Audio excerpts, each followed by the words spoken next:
그 집이 그렇게 창피하다면서 왜 아이를 안고 다시 왔어? 어머니, 그 말은 제 진심이 아니었습니다. 순간의 말실수였습니다. 순간의 말 실수라고. 저도 상처 주려던 건 아닙니다. 그렇게까지 크게 받아들이실 줄은 몰랐습니다. 크게 받아들인 게 아니라 오래 참아온 것이 터진 겁니다. 여러분, 설날 새벽 4시에 끓인 떡국 한 그릇이 18억짜리 결단으로 돌아온다면 믿으시겠습니까? 평생 자식 위에 곰탕을 고아온 어머니가 단 한 번의 조롱을 듣고 인생을 뒤집어 버린 이야기입니다. 오늘 사연 끝까지 들으시면 왜 어떤 부모는 명절마다 여행 가방을 싸게 되는지 알게 되실 겁니다. 구독과 좋아요, 알림 설정해 두시면 이런 현실 공감 이야기 가장 먼저 받아보실 수 있습니다. 그날 서울 마포구 골목 끝 작은 곰탕집에서 모든 일이 시작됐습니다. 새벽 공기가 뼛속까지 파고들던 시간, 김이 모락모락 오르는 육수 냄비 앞에 선 한말순 씨의 손등은 이미 붉게 부어 있었습니다.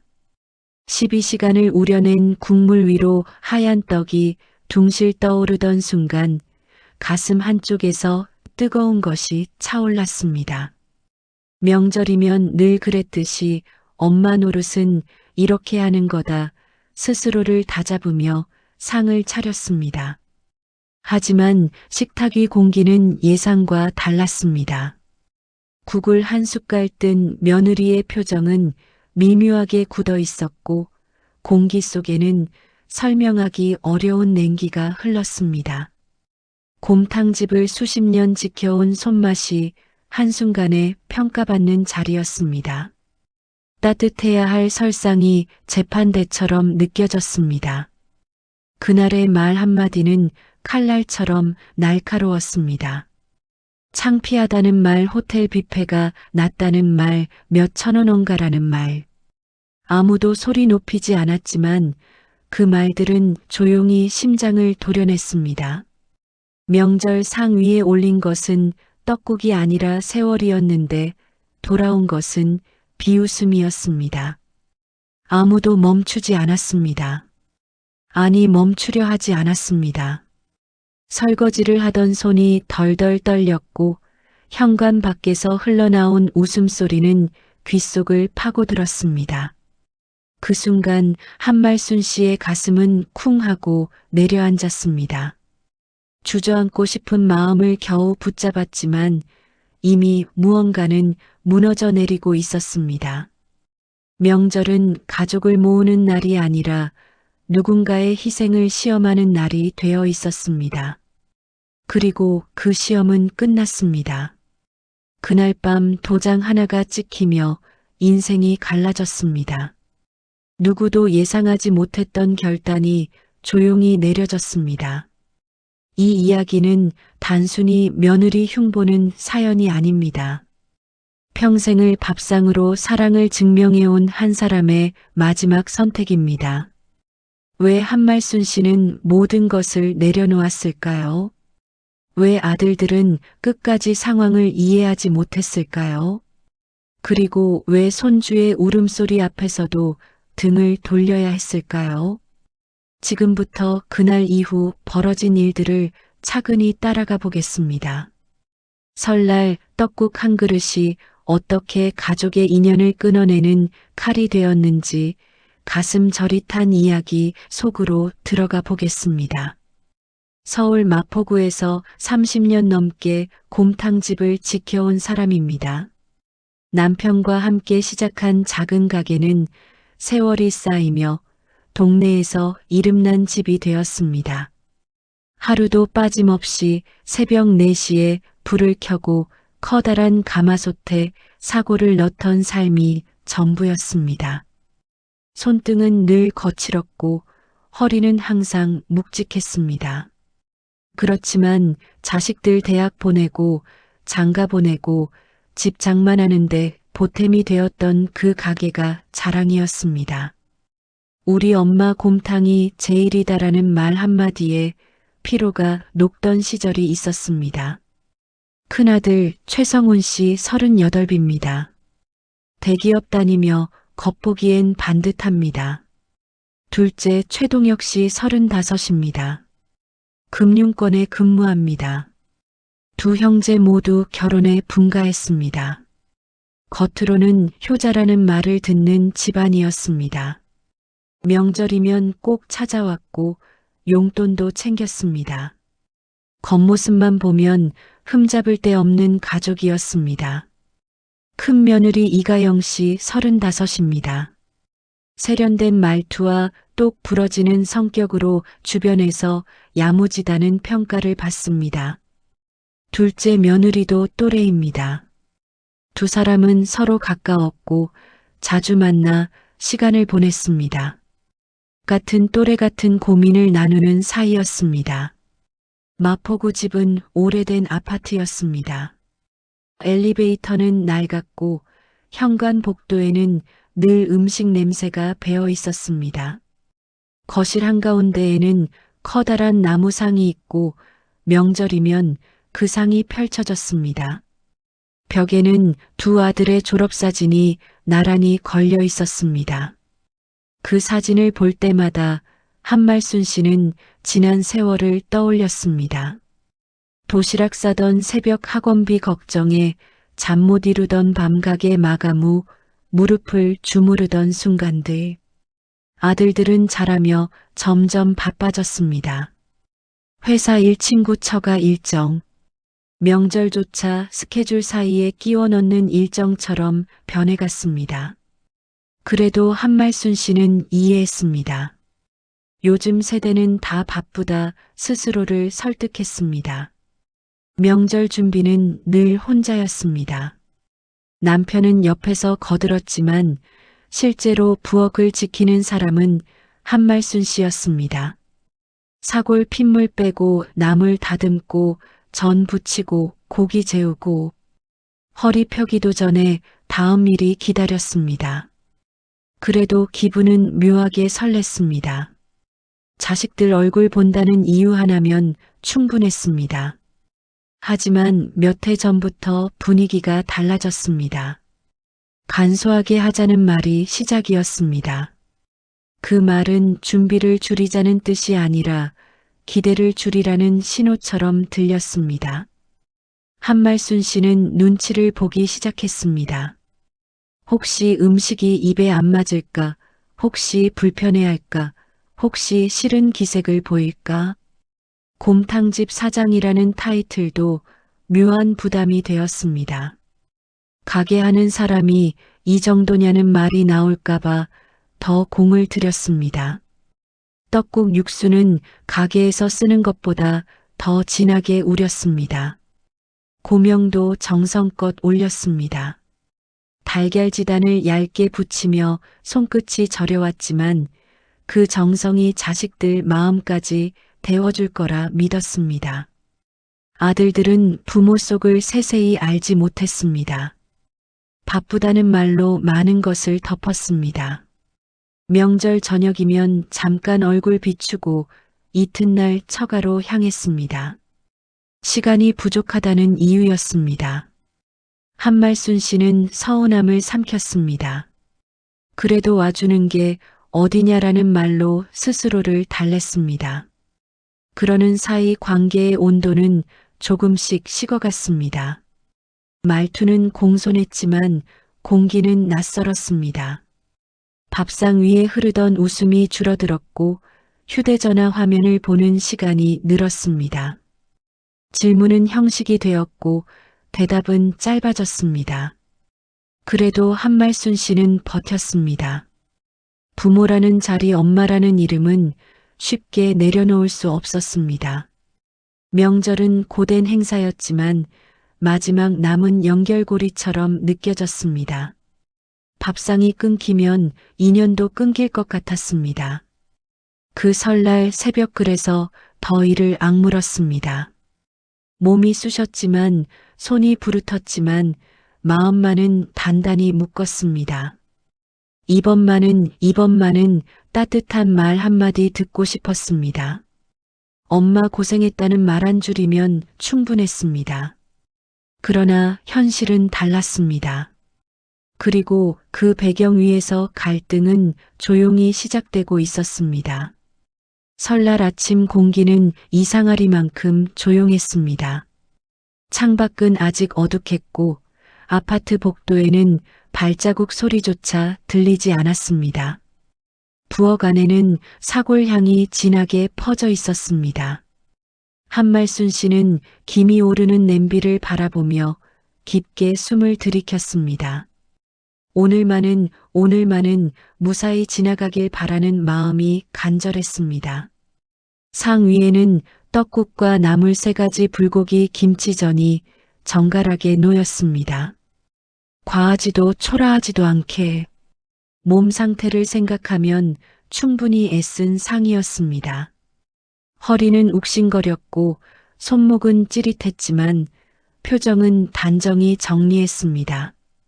엄마 얼굴에 힘든 기색이 보이면 안 된다고 스스로를 다독였습니다. 현관문이 열리는 소리가 났습니다. 아들들 목소리가 거실을 채웠습니다. 순간 가슴이 두근거렸습니다. 왔구나 속으로 중얼거리며 앞치마를 벗었습니다. 반가움이 먼저였고 서운함은 잠시 접어두었습니다. 식탁에 둘러앉았습니다. 젓가락이 부딪히는 소리가 유난히 또렷했습니다. 한말순 씨는 눈을 반쯤 내리깔고 반응을 살폈습니다. 첫 숟갈을 뜨는 순간 그 표정을 놓치지 않으려는 긴장이 어깨를 굳게 만들었습니다. 이가영 씨가 국을 한 숟갈 떠 입에 넣었습니다. 그리고 잠시 멈췄습니다. 그 멈춤이 길게 느껴졌습니다. 이어진 말은 낮았지만 또렷했습니다. 곰탕집 하면서 설상이 이 정도면 솔직히 좀 창피하죠. 그 한 문장이 공기를 갈랐습니다. 순간 귀가 멍해졌습니다. 숨이 턱 막혔습니다. 창피하다는 단어가 귓속에서 맴돌았습니다. 창피하다니. 수십 년을 끓여온 국물이 새벽을 태워 만든 이 상이 창피하다니. 심장이 쿵 하고 내려앉았습니다. 이 돈이면 호텔 뷔페 가는 게 낫겠다는 말이 이어졌습니다. 농담처럼 흘렸지만 웃음은 없었습니다. 밥상 위 김이 식어가는 것처럼 마음도 식어갔습니다. 손끝이 차갑게 굳어갔습니다. 최성훈 씨는 별다른 제지를 하지 않았습니다. 요즘은 다들 간단하게 하잖아요 라는 말로 상황을 덮으려 했습니다. 하지만 그 말은 위로가 아니었습니다. 오히려 상처 위에 소금을 뿌리는 느낌이었습니다. 간단하게 하자는 말은 정성을 줄이라는 뜻으로 들렸습니다. 최동혁 씨는 고개를 숙인 채 휴대전화를 만지작거렸습니다. 누군가는 말려주길 바랐습니다. 엄마 고생했다는 말 한마디라도 듣고 싶었습니다. 그러나 식탁 위에는 음식만 있었고 위로는 없었습니다. 한말순 씨는 아무 말도 하지 않았습니다. 웃는 얼굴을 유지하려 애썼습니다. 속이 찢어지는 것 같았지만 숟가락을 들었습니다. 목으로 음식이 넘어가는지조차 느껴지지 않았습니다. 입안이 모래처럼 까슬했습니다. 명절 상이 재판대가 된 느낌이었습니다. 정성은 가격으로 환산되었고 사랑은 원가 계산으로 돌아왔습니다. 몇 천 원이라는 말이 귓가를 때렸습니다. 몇 천 원.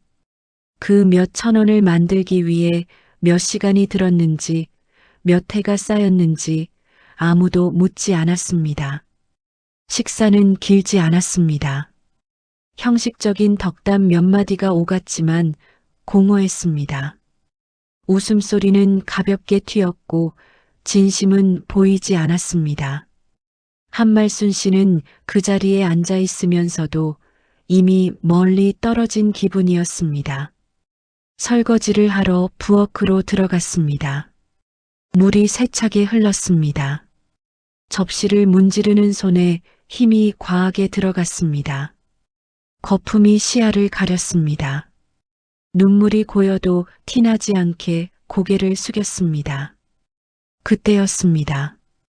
현관문이 열리며 발소리가 멀어졌습니다. 그리고 복도 쪽에서 웃음이 들려왔습니다. 또각또각 구두 소리와 함께 낮은 목소리가 섞였습니다. 우연히 들을 생각은 없었습니다. 하지만 들려왔습니다. 저 떡국 원가 몇천 원도 안 할걸. 생색은 억 단위로 내네. 숨이 멎는 줄 알았습니다. 손에서 접시가 미끄러질 뻔했습니다. 다리에 힘이 풀렸습니다. 그 자리에 주저앉고 싶었습니다. 가슴이 조여들었습니다. 피가 거꾸로 솟는 기분이었습니다. 억단이라는 단어가 머릿속을 때렸습니다. 가게가 재산이 모든 것이 계산의 대상이 되어 있었습니다. 사랑이 아니라 숫자로 평가받고 있었습니다. 그 순간 무언가가 뚝 끊어졌습니다. 부엌 바닥에 서서 한참을 움직이지 못했습니다. 물소리만 요란하게 울렸습니다. 심장은 빠르게 뛰었고 숨은 가늘게 떨렸습니다. 오늘이 시작이라는 것을, 아직 더 큰 일이 남아있다는 것을 직감했습니다. 초기 갈등은 그렇게 시작되었습니다. 말 한마디, 웃음 한 번이 균열을 냈습니다. 그리고 그 균열은 곧 돌이킬 수 없는 선택으로 이어질 준비를 하고 있었습니다. 부엌 바닥에 한참을 서 있던 한말순 씨는 천천히 싱크대의 가장자리를 붙잡았습니다. 다리가 후들거렸습니다. 물이 계속 흘러내렸지만 잠그지 못했습니다. 귓속에서 몇천 원 억 단이라는 말이 맴돌았습니다. 가슴이 쿡쿡 찔리는 느낌이 이어졌습니다. 손등 위로 물이 흘렀습니다. 뜨거운 물인지 차가운 물인지 분간이 되지 않았습니다. 속이 뒤틀리는 기분이었습니다. 새벽 4시부터 불 앞에 서 있던 시간이 한순간에 초라해졌습니다. 정성은 계산표가 되었고 사랑은 비웃음거리가 되었습니다. 거실에서는 아무 일 없다는 듯 웃음소리가 들렸습니다. 텔레비전 소리도 켜졌습니다. 평소와 다르지 않은 설날 풍경이었습니다. 하지만 부엌 안공기는 무겁게 가라앉았습니다. 숨을 들이쉴 때마다 가슴이 따끔거렸습니다. 한말순 씨는 거울을 보았습니다. 눈가가 붉게 달아올라 있었습니다. 표정을 다듬으려 했지만 입꼬리가 떨렸습니다. 엄마가 예민한 거다라는 말이 머릿속을 스쳤습니다. 혹시 정말 예민한 건 아닐까 잠시 스스로를 의심했습니다. 그러나 곧 고개를 저었습니다. 상처는 분명했습니다. 식탁을 다시 바라보았습니다. 아직 반도 비워지지 않은 떡국 그릇이 놓여 있었습니다. 숟가락이 어지럽게 얹혀 있었습니다. 대충 먹고 일어났다는 흔적이 그대로 남아 있었습니다. 그 모습이 더 서글펐습니다. 정성은 남겨졌고 마음은 떠났습니다. 최성훈 씨가 거실에서 말했습니다. 요즘은 다들 간단하게 하잖아요. 그 말이 다시 떠올랐습니다. 간단하게. 그 말은 배려가 아니라 변명이었습니다. 한말순 씨의 허리 통증도 손목의 저림도 간단하게 넘겨지는 기분이었습니다. 이가영 씨는 휴대전화를 들여다보며 사진을 몇 장 찍었습니다. 그래도 인증은 해야죠. 웃음 섞인 말이 들렸습니다. 그 웃음이 칼처럼 날카롭게 느껴졌습니다. 상 위에 놓인 음식은 기록용 배경이 된 듯 했습니다. 한말순 씨는 과일을 깎기 위해 칼을 들었습니다. 손이 떨려 사과 껍질이 일정하게 벗겨지지 않았습니다. 얇게 이어져야 할 껍질이 중간에 툭 끊어졌습니다. 그 끊어진 선을 보며 가슴이 철렁 내려앉았습니다. 지금의 관계도 저렇게 끊어지는 건 아닐까 불길한 예감이 스쳤습니다. 최동혁 씨는 처가 쪽도 가야 해서 오래 못 있어요 라고 말했습니다. 그 말은 이미 익숙했습니다. 명절은 반나절 일정이 된 지 오래였습니다. 잠깐 들렀다 가는 집, 밥 한 끼 해결하는 장소, 그 이상의 의미는 점점 희미해지고 있었습니다. 한말순 씨는 억지로 웃으며 말했습니다. 그래, 바쁘지. 짧은 대답이었지만 목이 메었습니다. 더 말을 잇지 못했습니다. 속에서는 뜨거운 것이 올라왔지만 삼켰습니다. 명절에 울면 안 된다고, 분위기 망치면 안 된다고 다짐했습니다. 남편은 상황을 눈치채지 못한 듯 보였습니다. 그래도 엄마가 아픈 몸으로 이 정도 준비했으면 됐다고 말했지만 힘은 실리지 않았습니다.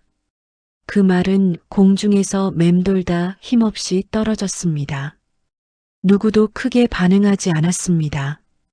식사가 끝나자마자 며느리들은 자리에서 일어났습니다. 저희는 먼저 준비할게요. 말은 공손했지만 마음은 이미 현관 밖에 나가 있는 듯 했습니다. 웃음소리가 또다시 복도로 번졌습니다. 한말순 씨의 시야가 흐려졌습니다. 가슴 한가운데가 쿵쿵 울렸습니다. 이 집이 낯설게 느껴졌습니다. 평생 지켜온 공간이었는데 갑자기 손님이 된 기분이었습니다. 며느리도 귀한 손님이라는 말이 귓가에 맴돌았습니다. 그렇다면 부모는 무엇인가 질문이 떠올랐습니다. 부엌으로 돌아와 의자에 털썩 앉았습니다. 허리가 버티지 못했습니다. 벽에 기대 눈을 감았습니다. 그동안 쌓여있던 장면들이 스쳐 지나갔습니다. 첫째 대학 등록금 내던 날, 둘째 결혼식에서 눈물 삼키던 순간, 가게 확장하려고 대출 받던 밤. 그 모든 장면 위에 오늘의 말이 덮였습니다. 창피하다. 그 단어가 계속 맴돌았습니다. 가슴이 저려왔습니다. 눈물이 고였지만 쏟아지지 않았습니다. 대신 속이 타들어갔습니다. 무언가 결심하지 않으면 견딜 수 없을 것 같았습니다. 그냥 넘기기에는 상처가 깊었습니다. 그날 밤 식탁을 치운 뒤 거실은 조용했습니다. 아들들은 떠났고 남편은 텔레비전을 멍하니 보고 있었습니다. 한말순 씨는 방 안으로 들어가 서랍을 열었습니다. 그 안에는 곰탕집 매각 관련 서류가 들어 있었습니다. 몇 달 전부터 고민하던 일이었습니다. 몸이 예전 같지 않아 언젠가는 정리해야 한다고 생각하던 참이었습니다. 서류를 꺼내 펼쳤습니다. 종이 위 글자가 또렷하게 보였습니다. 매각 금액 조건 일정. 18억이라는 숫자가 선명했습니다. 손끝이 서류 위를 천천히 스쳤습니다. 억 단위라는 말이 다시 떠올랐습니다. 누군가의 입에서 가볍게 흘러나온 그 숫자. 한말순 씨는 깊게 숨을 들이켰습니다. 그리고 낮게 중얼거렸습니다. 내 밥상은 여기까지다. 목소리는 작았지만 단단했습니다. 마음속에서 무언가가 서서히 굳어지고 있었습니다. 갈등은 단순한 서운함을 넘어섰습니다. 상처는 결단으로 향하고 있었습니다. 그리고 아직 아무도 그 결정을 눈치채지 못하고 있었습니다. 명절 다음 날 아침 공기가 더 차갑게 내려앉았습니다. 전날 밤 서류 위로 떨어진 도장 자국이 머릿속에서 지워지지 않았습니다. 잠을 충분히 잔 몸이 아닌데도 눈은 일찍 떠졌습니다. 이불 속에서도 가슴 한복판이 서늘했습니다. 부엌 불을 켜는 손끝이 유난히 무거웠습니다. 냉장고 문을 여는 소리조차 크게 들렸습니다. 식탁 위에는 전날의 흔적이 아직 남아 있었습니다. 마른 물자국과 자잘한 부스러기들이 말로 다 못한 감정을 대신하고 있었습니다. 한말순 씨는 물 한 컵을 천천히 마셨습니다. 목으로 내려가는 물이 차갑게 걸렸습니다. 그 차가움이 속까지 내려가 자리 잡는 느낌이었습니다. 거실에 앉아있던 남편이 조심스럽게 눈치를 살폈습니다. 한말순 씨는 말없이 고개만 끄덕였습니다. 오늘은 더는 삼키지 않겠다는 마음이 굳어져 있었습니다. 핸드폰 화면을 켜고 아들들에게 짧은 문장을 보냈습니다. 오후에 잠깐 보자 할 말이 있다는 내용이었습니다. 답장은 빠르게 왔습니다. 불편함을 숨기지 못한 말투가 문자에서도 묻어났습니다. 오후가 되자 집안 공기가 묘하게 팽팽해졌습니다. 현관 쪽에서 발소리가 들리며 문이 열렸습니다. 최성훈 씨가 먼저 들어왔습니다. 뒤이어 최동혁 씨가 들어왔고 이가영 씨는 한 박자 늦게 따라 들어왔습니다. 모두가 웃는 얼굴을 걸어둔 채였지만 눈빛만큼은 계산적이었습니다. 거실 한가운데 상이 펴졌습니다. 차를 올릴지 말지 잠깐 망설였으나 한말순 씨는 물만 내놓았습니다. 달그락거리는 찻잔 소리도 부담스럽게 느껴졌습니다. 침묵이 길어졌습니다. 숨을 한번 크게 들이켜고 한말순 씨가 먼저 입을 열었습니다. 오늘은 명절 이야기로 퉁칠 자리 아닙니다. 목소리는 높지 않았으나 흔들림이 적었습니다. 최성훈 씨의 어깨가 살짝 굳었습니다. 엄마 또 그 일로 그러시는 겁니까? 그 말이 끝나자마자 거실 공기가 더 무겁게 내려앉았습니다. 한말순 씨는 눈을 돌리지 않았습니다. 종처럼 움직이는 명절 오늘부로 끝내겠습니다. 문장 하나가 방안을 가로질렀습니다. 최동혁 씨가 눈을 크게 떴습니다. 어머니 그렇게까지 말씀하시면 저희는 뭐가 됩니까? 그 질문에는 걱정과 당황이 섞여 있었습니다. 한말순 씨는 숨을 천천히 내쉬었습니다. 부모는 밥 차리고 치우고 자식은 숟가락만 들고 평가하는 모양이 되면 그게 가족입니까? 이가영 씨의 표정이 굳어졌습니다. 말씀이 너무 과하십니다, 어머니. 과하다는 단어가 다시 가슴을 찔렀습니다. 한말순 씨는 손끝을 무릎 위에 얹고 손가락을 꼭 맞물었습니다. 속에서 올라오는 울컥함을 목구멍 아래로 억지로 눌러내렸습니다. 그 한쪽이 어디인지 어제 현관 밖에서 다 들었습니다. 순간 이가영 씨의 눈동자가 흔들렸습니다. 최성훈 씨가 급히 말을 받았습니다. 우연히 들으신 거면 오해일 수도 있지 않습니까? 오해라는 단어가 방패처럼 튀어나왔습니다. 한말순 씨는 고개를 저었습니다. 오해라면 차라리 제가 노망이라도 나야지요. 말끝이 담담할수록 속은 더 아팠습니다. 최동혁 씨가 시선을 바닥으로 내렸습니다. 말이 그렇게 들렸어도 마음은 그렇지 않았을 수도 있습니다. 그 문장은 방어이면서도 회피였습니다. 한말순 씨는 잠깐 입술을 깨물었습니다. 잠깐의 정적 뒤에 한말순 씨가 더 단단한 목소리로 이어갔습니다. 앞으로 명절에 집으로 부르지 않겠습니다. 최성훈 씨가 어이없다는 듯 웃음을 흘렸습니다. 요즘 며느리들 다 그럽니다. 엄마만 예민하신 겁니다. 그 말이 박히는 순간 가슴 안쪽에서 무너지는 소리가 났습니다. 눈물이 쏟아질 것 같았으나 한말순 씨는 눈꺼풀을 단단히 닫았다가 다시 떴습니다. 그 다음 동작은 스스로도 놀랄 만큼 빨랐습니다. 손바닥이 공기를 가르고 최성훈 씨의 뺨 쪽으로 향했습니다. 맞닿는 순간의 둔탁함이 거실에 퍼졌습니다. 최성훈 씨는 그대로 얼어붙었습니다. 얼굴이 붉어지며 눈빛이 흔들렸습니다. 엄마 그래도 이렇게까지 하실 일입니까? 목소리에는 억울함이 섞였지만 반성은 거의 없었습니다. 최성훈 씨의 무릎이 바닥을 향해 내려갔습니다. 무릎을 꿇은 모습은 처절했으나 마음은 여전히 자기 편을 찾는 눈빛이었습니다. 최동혁 씨가 급히 자리에서 몸을 앞으로 기울였습니다. 형 말부터 조심하십시오. 이가영 씨가 숨을 삼키며 입술을 다물었습니다.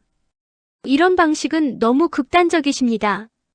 그 말에 한말순 씨는 피식 웃고 말았습니다. 웃음 속에는 허탈함이 가득했습니다. 극단이라 하셨습니까? 극단은 정성을 조롱해 놓고도 아무 일 없던 얼굴로 앉는 쪽이 더 가깝습니다. 거실은 다시 조용해졌습니다. 정수리부터 발끝까지 싸늘한 기운이 내려갔습니다. 한말순 씨는 자리에서 천천히 일어났습니다. 말을 이어가기 전 잠깐 숨을 고르며 눈길을 창밖으로 돌렸습니다. 창밖의 회색 하늘이 유난히 낮게 깔려 있었습니다. 그 하늘 아래에서 한말순 씨의 마음도 낮게 가라앉았지만 결심만큼은 더 단단해졌습니다. 이가영 이름 생략 최동혁 대화 앞에 표시해줘. 이동혁 이름 생략. 한말순 씨는 거실 한가운데 서서 잠시 입술을 다물었습니다. 뺨을 맞고도 여전히 변명을 붙잡는 최성훈 씨의 눈빛이 더 아팠습니다. 무릎을 꿇은 모습이 사과처럼 보이지 않았습니다. 상황을 모면하려는 자세처럼 보여 속이 더 뒤집혔습니다. 한말순 씨는 손끝을 가만히 내려다보았습니다. 수십 년 동안 국자와 칼을 잡아온 손이었습니다. 그 손으로 때린 사실이 마음을 흔들어야 맞는데 이상하게도 흔들림보다 정리가 먼저 찾아왔습니다. 여기까지다라는 결론이 처음부터 준비되어 있었던 것처럼 또렷했습니다. 최성훈 씨는 무릎을 꿇은 채 고개만 들었습니다. 눈에는 억울함이 먼저였습니다. 정작 미안함은 뒤로 밀려나 있었습니다. 그 모습이 한말순 씨의 속을 더 찢어 놓았습니다. 이가영 씨는 손을 무릎 위에 올려두고 손가락을 꼼지락거렸습니다. 말을 더 얹으면 불리해질까 계산하는 눈치가 역력했습니다. 최동혁 씨는 연신 한말순 씨 얼굴과 최성훈 씨 얼굴을 번갈아 봤습니다. 가족이라는 이름이 깨져나가는 소리가 귀에 들리는 듯 했습니다. 한말순 씨는 다시 자리에 앉지 않았습니다. 앉으면 마음이 약해질까 두려웠습니다. 서 있는 자세 그대로 말의 결을 더 단단하게 다듬었습니다. 지금부터는 듣기만 하십시오. 낮게 깔린 목소리였지만 거실을 꽉 눌렀습니다. 엄마 저도 속상합니다. 그래도 어른끼리 대화로 풀 일 아닙니까? 대화라는 단어가 우스워졌습니다. 한말순 씨의 속에서는 이미 수없이 대화를 걸어왔습니다. 밥상 위에서 설거지통 앞에서 새벽불 앞에서 그러나 돌아온 것은 평가와 조롱이었습니다. 대화는 서로 살리는 방향으로 가는 겁니다. 한쪽만 죽어가면서 맞추는 건 대화가 아니라 버티기입니다. 최동혁 씨가 조심스럽게 입을 열었습니다. 어머니, 그럼 앞으로 저희는 어떻게 해야 합니까? 질문에는 두려움이 배어 있었습니다. 앞으로라는 말이 이미 늦었다는 뜻처럼 들렸습니다. 한말순 씨는 고개를 천천히 저었습니다. 어떻게 하실지는 알아서 하십시오. 이가영 씨의 눈썹이 살짝 치켜 올라갔습니다. 그 표정 속에는 이해보다 반감이 먼저였습니다. 어머니 지금 말씀은 너무 일방적이십니다. 한말순 씨는 웃지 않았습니다. 웃음이 나오지 않았습니다. 눈물도 나오지 않았습니다. 대신 속이 얼어붙는 기분이 들었습니다. 일방적인 세월을 누가 만들었습니까? 명절마다 부엌에만 서 있던 사람이 누구인지부터 떠올려 보십시오. 최성훈 씨가 억지로 자세를 바로잡았습니다. 무릎을 꿇은 채로 체면을 찾으려는 모습이 보였습니다. 요즘 며느리들 다 그렇다니까요. 엄마가 시대를 너무 모르시는 겁니다. 그 말이 마지막 불씨를 뿌렸습니다. 시대라는 말로 예의와 감사까지 지워버리는 느낌이었습니다. 한말순 씨의 눈동자가 한순간 차갑게 식었습니다. 시대가 바뀌면 사람 마음도 없애야 합니까? 시대가 바뀌면 정성은 창피가 됩니까? 거실이 다시 조용해졌습니다. 바깥에서 차 지나가는 소리만 희미하게 들렸습니다. 한말순 씨는 주머니에서 작은 종이 하나를 꺼냈습니다. 매각 관련 공증 서류 사본이었습니다. 종이를 펼치는 소리가 유난히 크게 느껴졌습니다. 그 소리에 최성훈 씨의 눈빛이 흔들렸습니다. 최동혁 씨도 서류 쪽으로 몸이 기울었습니다. 이가영 씨는 숨을 멈춘 듯 했습니다. 한말순 씨는 종이를 손끝으로 눌러 펴며 차분히 말했습니다. 곰탕집은 이미 팔았습니다. 한마디가 떨어지자 공기가 순식간에 무너졌습니다. 최성훈 씨가 입을 벌린 채 굳었습니다. 뭐라고요? 최동혁 씨의 얼굴이 창백해졌습니다. 어머니, 그게 무슨 말씀이십니까? 이가영 씨는 의자에 앉은 자세가 그대로 굳어버렸습니다. 설마 지금 그 말씀. 한말순 씨는 시선을 피하지 않았습니다. 18억에 정리했습니다. 그리고 전액 기부로 공증까지 마쳤습니다. 순간 최성훈 씨의 숨이 거칠어졌습니다. 그 돈을 왜? 최동혁 씨의 입술이 떨렸습니다. 어머니, 그건 너무너무 큰 결정이십니다. 한말순 씨는 천천히 고개를 끄덕였습니다. 큰 결정이 맞았습니다. 그래서 오래 준비했습니다. 그리고 어제 현관 밖에서 마음이 희 끝났습니다. 큰 결정이라서 미루면 또 누군가 눈치 보게 됩니다. 그런 삶을 더는 원하지 않습니다. 이가영 씨가 급히 목소리를 높였습니다. 그럼 저희는요? 그 말에는 가족보다 계산이 먼저 묻어났습니다. 한말순 씨는 그 지점을 놓치지 않았습니다. 그 말이 나올 줄 알았습니다. 그래서 더 확실히 하겠습니다. 한말순 씨는 숨을 길게 내쉬고 마지막 문장을 또렷하게 박았습니다. 상속은 없습니다. 아들들도 단 한 푼도 받지 못합니다. 최성훈 씨의 눈이 커졌습니다. 무릎을 꿇고 있던 몸이 휘청거렸습니다. 엄마, 그게 무슨? 어머니, 저희가 무슨 죄를? 한말순 씨의 목소리는 여전히 낮았지만 단단했습니다. 죄를 따지자고 하는 자리가 아닙니다. 사람이 사람을 함부로 깎아내리면 그 대가를 배웁니다. 이가영 씨가 이를 악문 듯 입술을 꾹 눌렀습니다. 어머니 너무 잔인하십니다. 잔인이라는 단어가 한말순 씨 가슴을 한 번 더 긁고 지나갔습니다. 그러나 이번에는 흔들리지 않았습니다. 잔이는 새벽부터 끓인 국을 비우는 입에 먼저 있습니다. 잔이는 효도라는 말 뒤에 숨는 태도에 먼저 있습니다. 최성훈 씨는 무릎을 꿇은 채 손을 뻗는 신용을 했습니다. 엄마 그럼 저희는 앞으로 뭘로? 그 말이 끝을 맺지 못했습니다.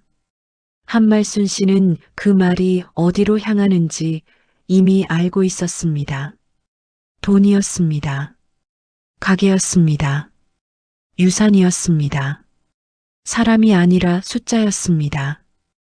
앞으로는 본인들 힘으로 살아가십시오. 그게 원래 어른입니다. 정적이 내려앉았습니다. 누구도 쉽게 말을 잇지 못했습니다.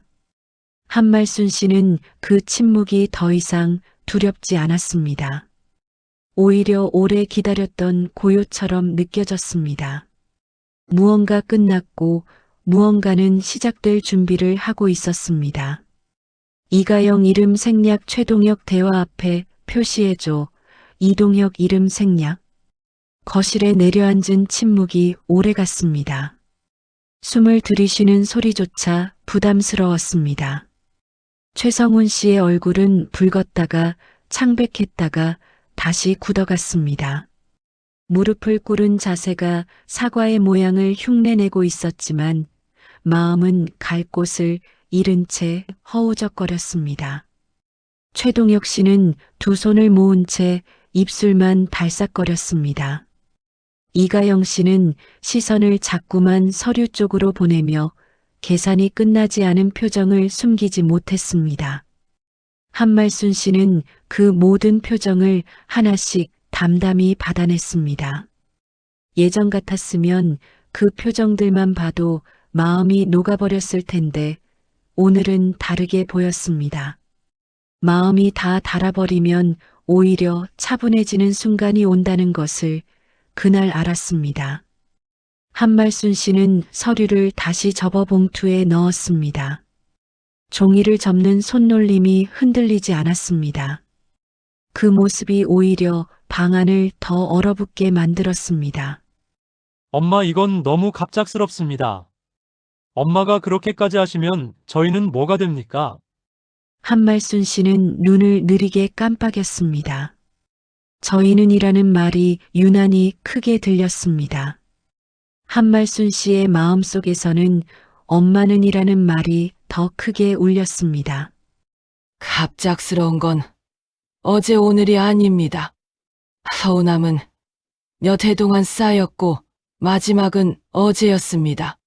최동혁 씨가 조심스럽게 손바닥을 펴보였습니다.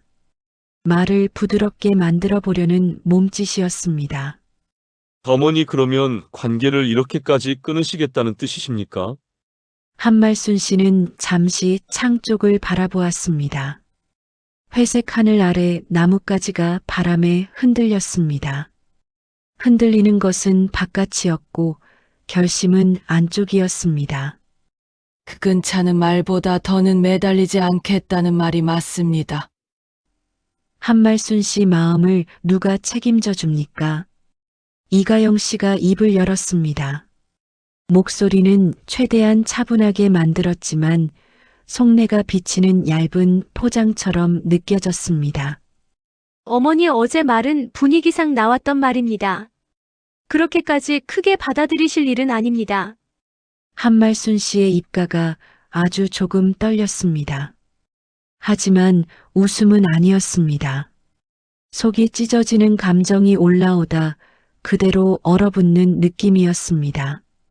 분위기상 나온 말이 사람을 죽입니다. 그 말이 한 번 나오기까지 마음속에 쌓인 것이 얼마나 많은지 알고 계십니까? 엄마 가영 씨도 아기가 있어서 그런 건 아닙니다. 최성훈 씨는 여전히 며느리를 감싸는 말부터 꺼냈습니다. 그 말이 한말순 씨의 가슴을 또 한 번 내려앉게 했습니다. 아들 입에서 엄마 다음에 나오는 말이 늘 며느리였다는 사실이 갑자기 선명해졌습니다. 아기가 없으면 더 무섭습니다. 무심하게 던진 말이 사람을 더 깊게 찌릅니다. 최동혁 씨가 숨을 길게 내쉬었습니다. 어머니 그래도 저희가 사과하면 한말순 씨는 고개를 저었습니다. 사과는 필요 없습니다. 사과를 받으면 다시 예전으로 돌아가야 하는 줄 알까 두렵습니다. 그 말이 떨어지자 최성훈 씨의 눈이 흔들렸습니다. 무릎을 꿇은 채로 손등을 쓸어내리며 입술을 떨었습니다. 엄마, 저는 엄마가 우리 엄마인 게 싫지 않습니다. 그런데 왜 이렇게까지? 한말순 씨는 그 말에 잠깐 멈칫했습니다. 가슴 한켠이 흔들리는 기척이 있었습니다. 그러나 그 흔들림이 다시 기대가 되는 순간 더 큰 상처로 돌아온다는 사실을 이미 배웠습니다. 엄마라는 자리는 자식에게만 편하면 안 됩니다. 엄마 자리도 숨이 막힙니다. 이가영 씨가 상체를 조금 앞으로 기울였습니다. 어머니 그러면 앞으로 명절은 어떻게 하실 겁니까? 그 질문은 걱정처럼 들리려 했지만 실은 통제의 끈을 다시 쥐려는 느낌이었습니다. 한말순 씨는 단호하게 잘라 말했습니다. 명절에는 집을 비웁니다. 부엌도 상도 설거지도 없습니다. 최동혁 씨가 놀란 표정으로 고개를 들었습니다. 어머니 어디를 가시겠다는 뜻이십니까? 한말순 씨는 그 질문에 처음으로 아주 짧게 숨이 풀렸습니다. 어디든 좋았습니다. 다만 여기가 아니면 되었습니다. 바다도 좋고 산도 좋습니다. 사람 눈치 안 보는 곳이면 됩니다. 엄마, 그러면 저희는 엄마를 언제 봅니까? 그 말은 늦었습니다. 너무 늦었습니다. 한말순 씨는 마음속에서 오래전부터 대답을 준비해 두고 있었습니다. 보고 싶으면 먼저 사람 대하듯 대하십시오. 합상으로 사람을 평가하지 마십시오. 이가영 씨의 표정이 순간 굳었습니다. 그럼 아이가 생기면요? 그 한마디가 방안을 탁 치고 지나갔습니다. 아이가 생기면이라는 말이 단숨에 미래의 필요를 꺼내드는 카드처럼 느껴졌습니다. 한말순 씨는 그 말을 듣는 순간 가슴 깊은 곳에서 차가운 웃음이 올라왔습니다. 눈물이 아니라 냉정함이었습니다. 아이가 생겨도 똑같습니다. 필요할 때만 찾는 마음은 받지 않습니다.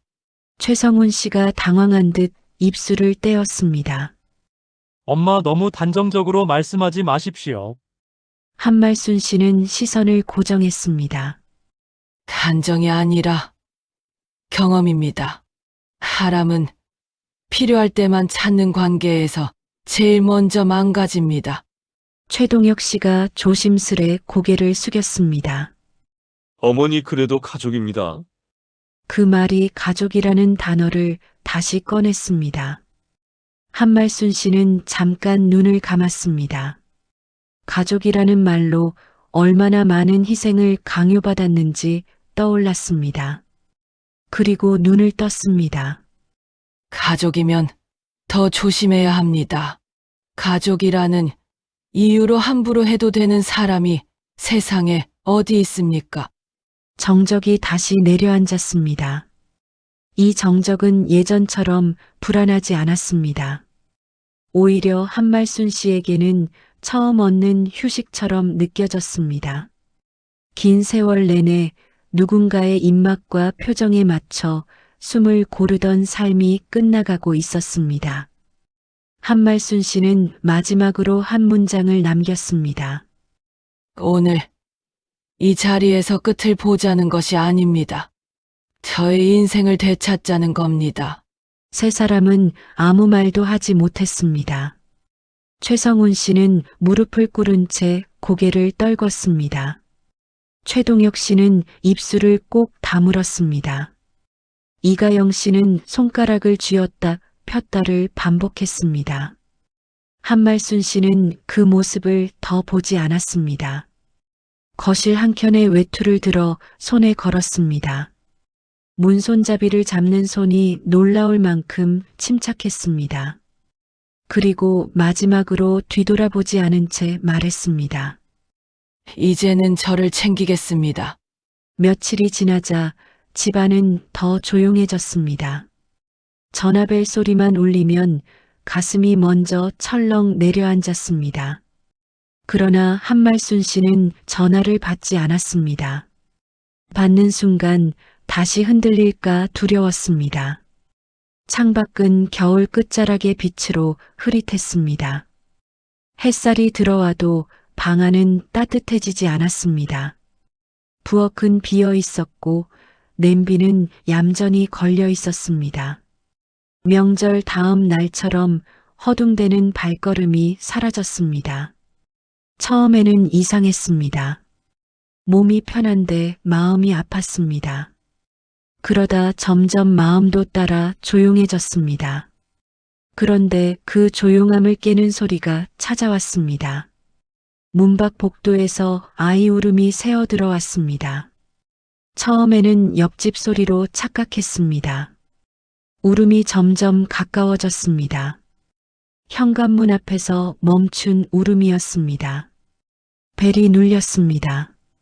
한 번, 두 번 조심스럽다가도 급해지는 리듬이었습니다. 한말순 씨는 소파에서 일어나지 않았습니다. 숨을 고르고 귀로만 상황을 받았습니다. 또 벨이 울렸습니다. 문틈으로 낮은 목소리가 섞여 들어왔습니다. 어머니, 저 잠깐만 문 좀 열어주시면 안 됩니까? 아주 조심스러운 말투였습니다. 그러나 조심스러움 속에 기대가 섞여 있었습니다. 그 기대가 더 서늘했습니다. 아기 울음이 다시 커졌습니다. 복도 벽이 울릴 만큼 선명했습니다. 한말순 씨는 현관 쪽으로 천천히 걸었습니다. 문 앞에서 발이 멈췄습니다. 문 손잡이를 잡지 않았습니다. 눈을 감았다가 다시 떴습니다. 인터폰 화면을 켰습니다. 화면 속에 이가영 씨 얼굴이 보였습니다. 아기띠에 아이를 안고 있었습니다. 겉옷은 급히 걸친 듯 흐트러져 보였습니다. 입술은 마르고 눈빛은 불안했습니다. 어머니, 잠깐만요. 진짜 잠깐만요. 오늘만요. 정말 오늘만요.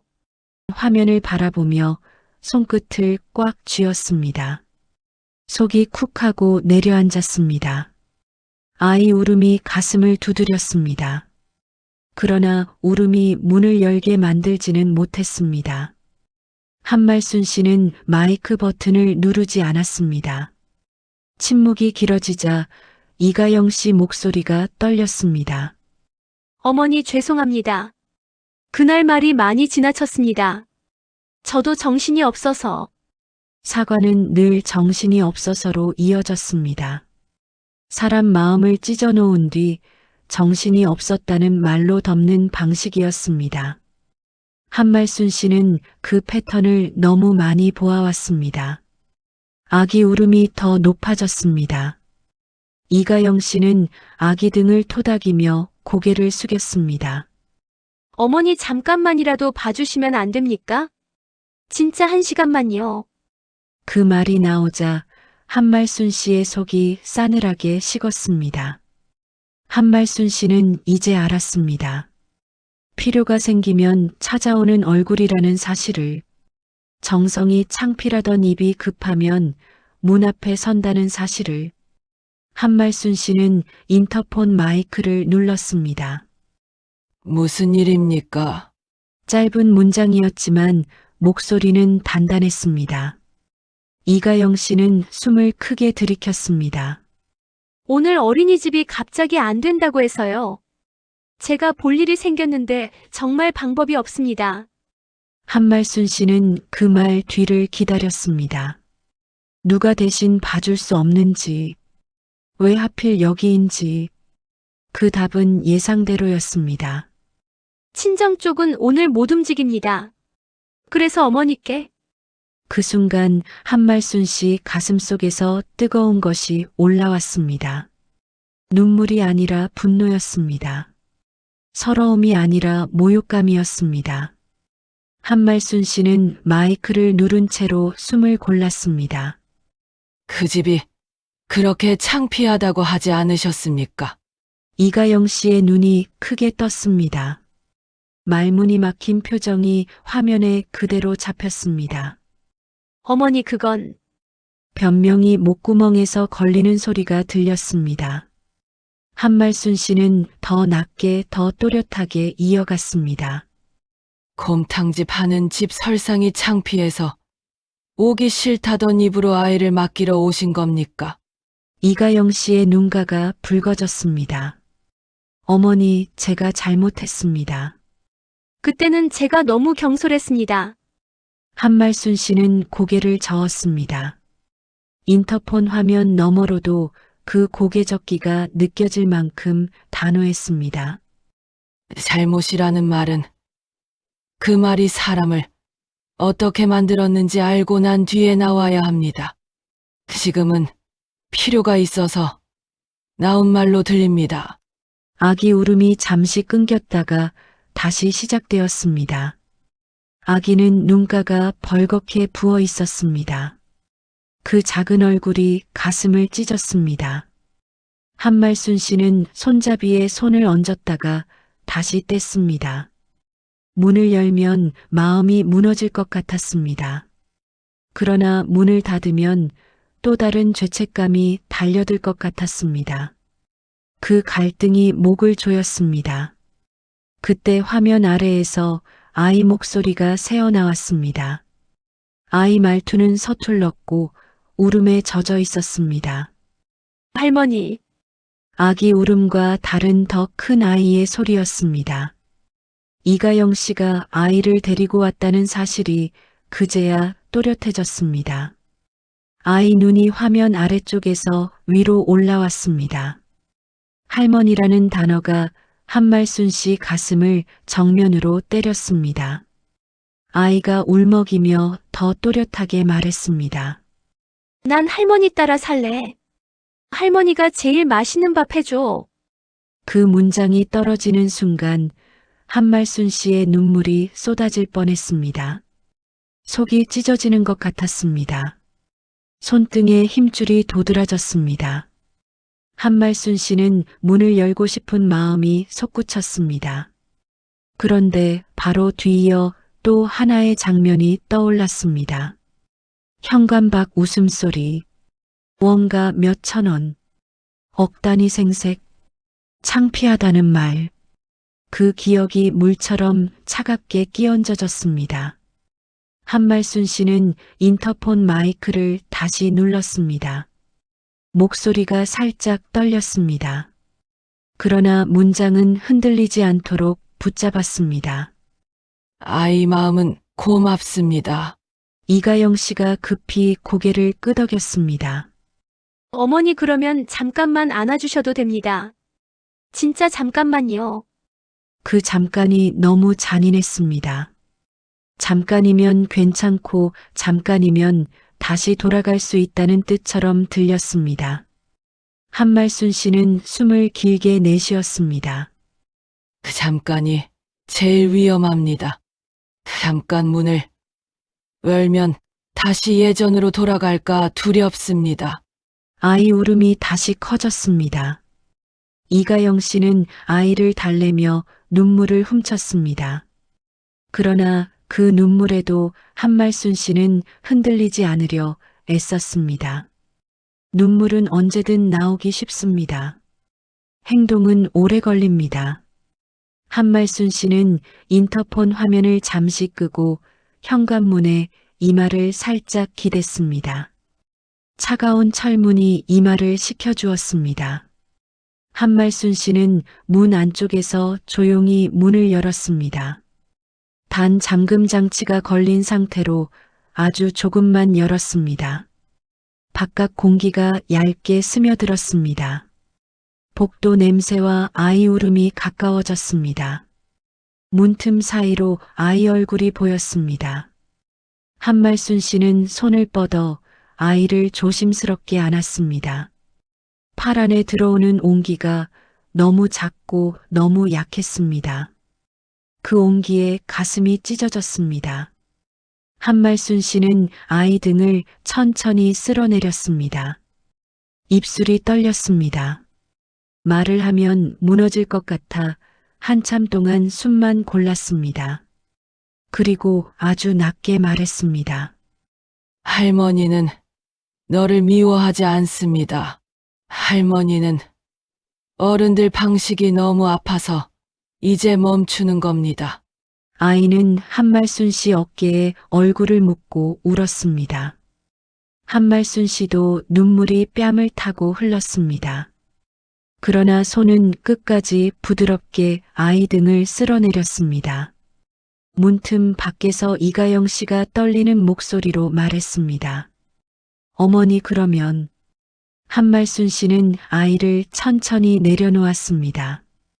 아이 손을 꼭 잡았다가 조심스럽게 놓았습니다. 아이의 눈을 한 번 더 바라봤습니다. 그 눈빛이 오래 남을 것 같아 두려웠습니다.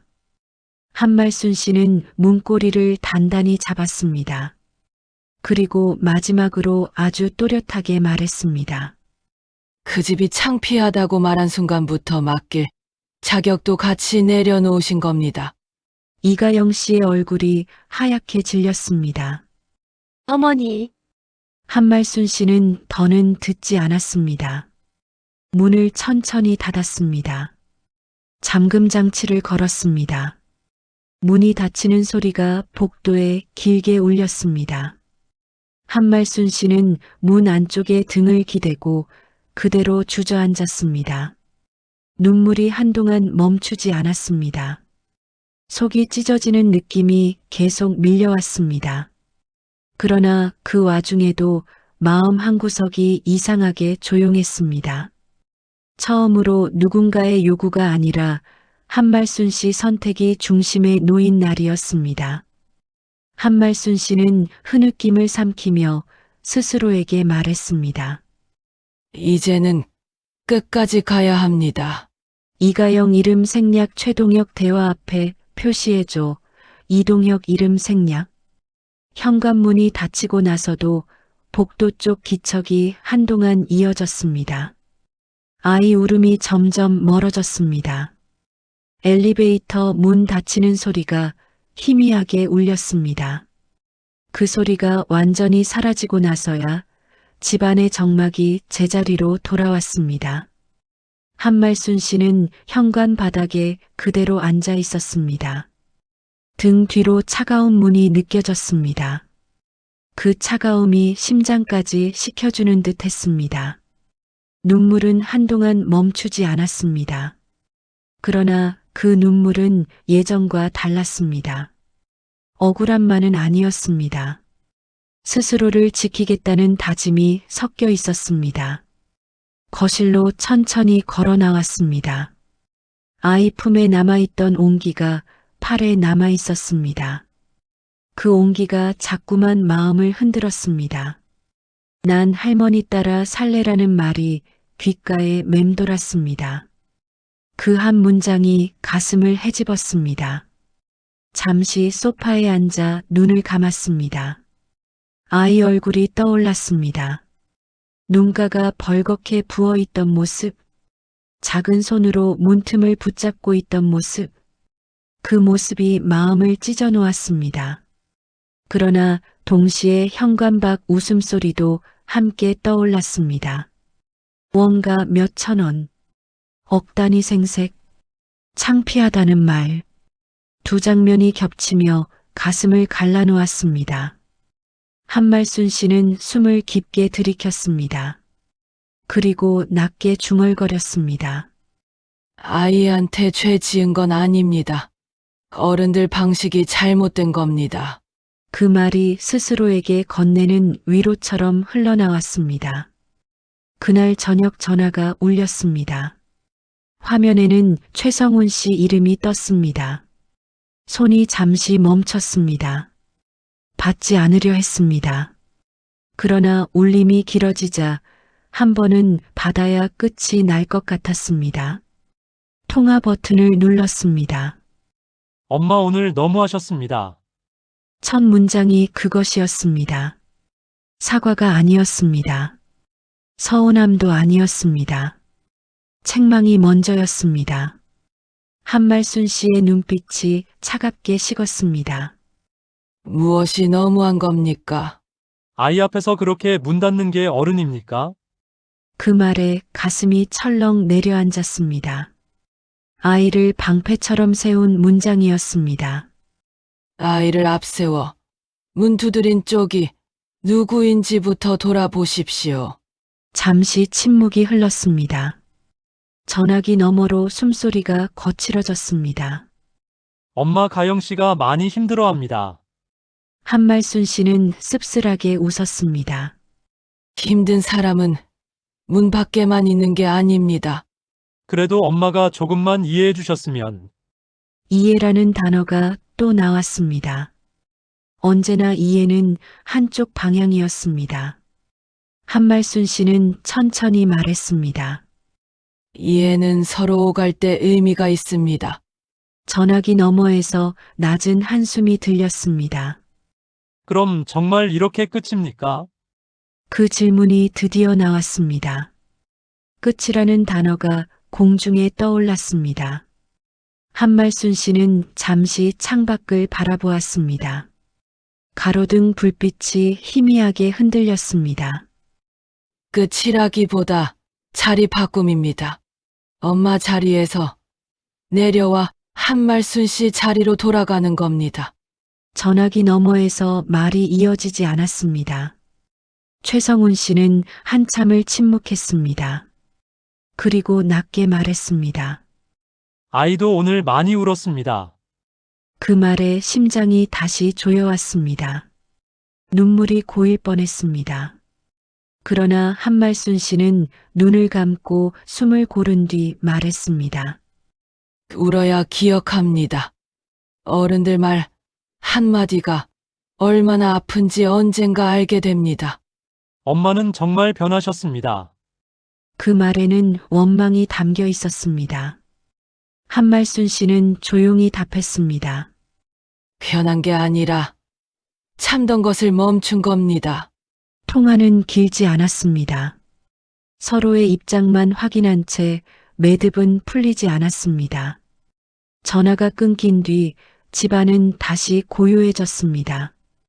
한말순 씨는 천천히 일어나 부엌으로 갔습니다. 냄비를 하나 꺼냈습니다. 아무도 먹지 않을 국을 끓일 필요는 없었습니다. 그러나 따뜻한 물이라도 올리고 싶었습니다. 가스불을 켜자 작은 불꽃이 피어올랐습니다. 그 불꽃을 바라보며 생각이 이어졌습니다.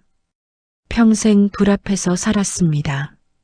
불은 늘 누군가를 위해 켜졌습니다. 오늘은 다릅니다. 오늘은 한말순 씨를 위해 켜진 불이었습니다. 냄비 앞물이 끓어오르자 김이 피어올랐습니다.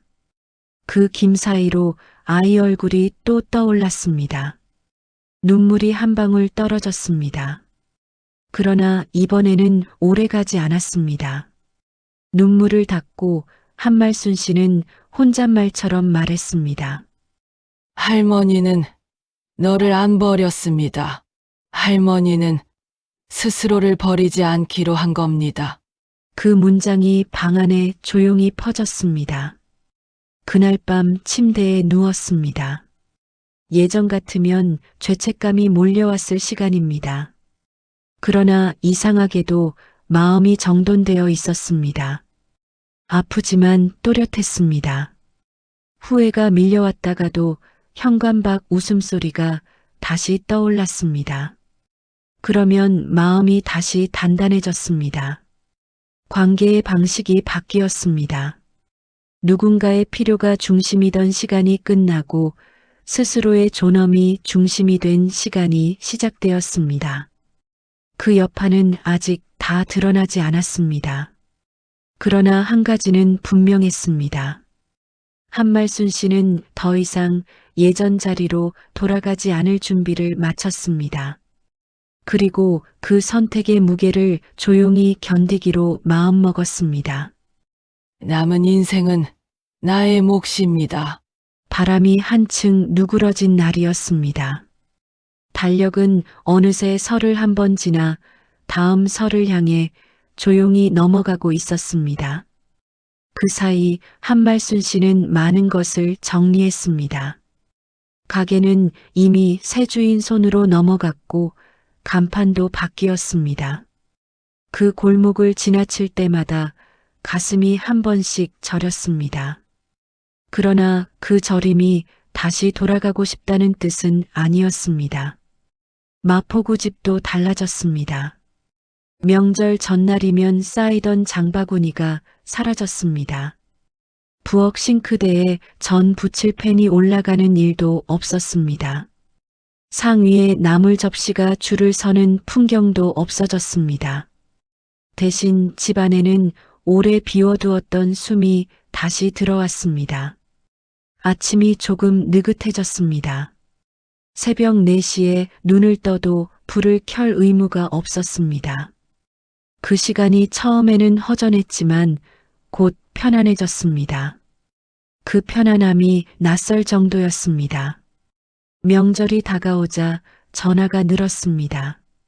받지 않아도 메시지가 쌓였습니다. 언제 오느냐라는 말보다 어디 계시냐라는 말이 더 많았습니다. 부모 집에 올 생각은 없으면서 부모가 어디로 갔는지는 궁금해하는 느낌이었습니다. 한말순 씨는 메시지를 읽고도 답하지 않았습니다. 답하면 다시 줄이 잡힐 것 같았습니다. 설 전날 또 전화가 울렸습니다. 이번에는 최동혁 씨였습니다. 통화 버튼을 누르기까지 몇 번을 망설였습니다. 그러나 이번에는 받아야 한다고 마음먹었습니다. 어머니 내일은 오실 겁니까? 목소리가 낮고 조심스러웠습니다.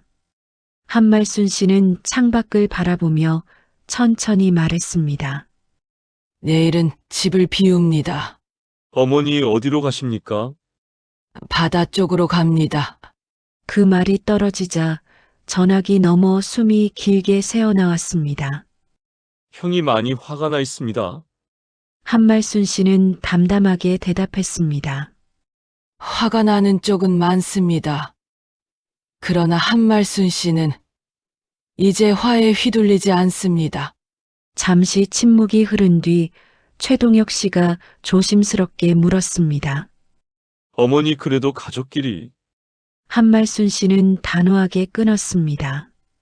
가족이라는 말로 서로를 함부로 대하지 마십시오. 명절은 누군가를 부려먹는 날이 아닙니다. 통화는 길지 않았습니다. 최동혁 씨가 마지막으로 낮게 말했습니다. 어머니 몸 조심하십시오. 한말순 씨는 그 한마디에 잠깐 숨이 걸렸습니다. 그래도 그런 말을 할 줄은 알았다고 속으로만 생각했습니다. 혼인도 건강 챙기십시오. 전화를 끊고 나서도 마음이 어수선했습니다. 그러나 어수선함은 두려움이 아니라 정리되는 과정 같았습니다. 다음 날 이른 새벽, 한말순 씨는 작은 여행 가방을 끌었습니다. 가방 안에는 두꺼운 외투와 얇은 목도리 약간의 옷가지가 전부였습니다. 예전 같았으면 그 시간에 육수를 끓이고 있었을 시각입니다. 오늘은 다릅니다. 현관문을 닫는 소리가 낯설게 크게 들렸습니다. 그 소리가 마치 이제 시작이라고 말하는 듯 했습니다. 택시 창밖으로 서울의 새벽이 흘러갔습니다. 도시 불빛이 물결처럼 멀어졌습니다. 차가 한강을 건너는 순간 가슴이 이상하게 텅 비었습니다. 그 텅 빈 느낌이 무서워야 맞는데 오히려 시원했습니다. 바닷가 작은 숙소는 소박했습니다. 프런트도 조용했고 복도에는 사람 기척이 많지 않았습니다. 방 안에는 바다 냄새가 아주 희미하게 스며 있었습니다. 창문을 열자 차가운 공기와 함께 파도 소리가 밀려왔습니다. 그 소리를 듣는 순간 한말순 씨는 가슴이 울컥했습니다. 말로 하지 못한 감정이 파도처럼 올라왔습니다. 바닷바람이 뺨을 스쳤습니다. 뺨에 남아있던 오래된 열기가 식는 느낌이었습니다. 해 뜨기 전 하늘은 먹빛에 가까웠습니다. 그러나 수평선 쪽이 천천히 옅어지기 시작했습니다. 그 순간이 이상하게도 마음속과 닮아 있었습니다. 어둡고 무거웠던 것이 조금씩 걷히는 시간. 한말순 씨는 두 손을 주머니에 넣고 모래 위에 섰습니다. 발밑 모래가 차가웠습니다. 차가운 모래 위에서 오히려 정신이 맑아졌습니다. 해가 떠오르기 시작했습니다. 붉은 빛이 수평선을 가르며 올라왔습니다. 그 빛을 보는 순간 눈물이 조용히 흘렀습니다. 소리 없이 오래 참았던 눈물입니다. 누구에게 보여주기 위한 눈물이 아니었습니다. 스스로에게 쏟아지는 눈물이었습니다. 한말순 씨는 낮게 말했습니다. 무시한 정성은 거둡니다. 남은 인생은 나를 위해 씁니다. 그 문장이 바닷바람에 실려 흩어졌습니다. 그때 휴대전화가 울렸습니다. 이번에는 최성훈 씨였습니다. 화면을 바라보며 손이 멈췄습니다. 받지 않아도 되는데 오늘만은 받아도 될 것 같았습니다. 통화 버튼을 눌렀습니다. 엄마 어디십니까? 목소리에는 조급함이 섞여 있었습니다. 한말순 씨는 파도 소리를 들으며 천천히 대답했습니다. 바다입니다. 명절인데 그렇게 혼자 계시면 됩니까? 그 말은 걱정처럼 들리려 했지만 결국 통제처럼 들렸습니다. 한말순 씨는 숨을 고르고 말했습니다. 혼자라서 괜찮습니다. 엄마 너무 멀리 가신 겁니다. 그 말에 한말순 씨는 고개를 천천히 저었습니다. 멀리 간 게 아니라 제자리로 간 겁니다. 전화기 넘어가 잠시 조용해졌습니다. 그리고 이가영 씨 목소리가 아주 작게 섞여 들어왔습니다. 어머니 새해인데 한말순 씨의 가슴이 잠깐 욱신했습니다. 그러나 그 욱신함을 붙잡지 않았습니다. 새해는 누구에게나 새해입니다. 그 새해를 저도 받아야 합니다. 최성훈 씨가 다시 말했습니다. 엄마 그래도 가족은 한말순 씨는 그 말을 끝까지 듣지 않았습니다. 가족이라면 더는 상처 주지 마십시오. 저는 더 이상 밥상으로 묶이지 않습니다. 파도 소리가 통화 사이를 메웠습니다. 잠시 후 최동혁 씨 목소리도 들렸습니다. 어머니, 저희가 잘못했습니다. 그 말이 늦게나마 도착했습니다. 한말순 씨는 그 사과를 받지 않겠다고 하지 않았습니다. 그러나 다시 돌아가겠다고도 하지 않았습니다. 잘못은 말로 끝나지 않습니다. 태도가 바뀌는 걸로 끝납니다. 이가영 씨가 떨리는 목소리로 말했습니다. 어머니 저희가 바뀌겠습니다. 한말순 씨는 조용히 답했습니다. 바뀌십시오. 다만 한말순 씨, 인생을 조건으로 걸지 마십시오. 그리고 한말순 씨는 마지막으로 또렷하게 덧붙였습니다. 저는 이제 명절에 일을 하지 않습니다. 한말순 씨는 명절에 살겠습니다. 통화는 길게 이어지지 않았습니다. 인사를 더 붙이면 마음이 약해질 것 같았습니다. 한말순 씨는 조용히 전화를 끊었습니다. 그리고 다시 바다를 바라봤습니다. 해는 이미 꽤 올라와 있었습니다. 빛이 물결 위에서 반짝였습니다. 그 반짝임이 마치 괜찮다라고 말하는 듯 했습니다. 숙소로 돌아오는 길에 한말순 씨는 작은 국밥집에 들렀습니다. 혼자 앉아 따뜻한 국물을 떠먹었습니다. 누군가를 위해 끓인 국이 아니라 본인을 위해 고른 국이었습니다. 그 국물이 목으로 넘어가며 속을 데웠습니다. 눈물이 다시 고였지만 이번에는 따뜻한 눈물이었습니다. 방으로 돌아와 창문을 조금 열었습니다. 바다 냄새가 방 안으로 들어왔습니다. 한말순 씨는 침대 끝에 앉아 조용히 생각했습니다. 이제는 누구의 칭찬을 위해 살지 않아도 됩니다. 누구의 평가를 위해 상을 차리지 않아도 됩니다. 그 사실이 비로소 숨을 쉬게 했습니다. 마지막으로 한말순 씨는 스스로에게 말했습니다. 이제 남은 날은 더 가볍게 가겠습니다. 그리고 이 이야기의 끝에서 듣는 사람에게도 남길 말이 떠올랐습니다. 한말순 씨가 바다를 바라보며 마음속으로 조용히 건넸습니다.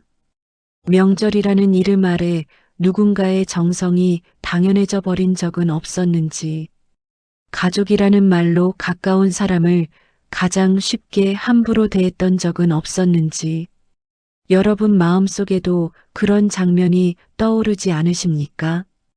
오늘 이야기가 마음에 드셨다면 저의 다른 영상도 시청해 주세요.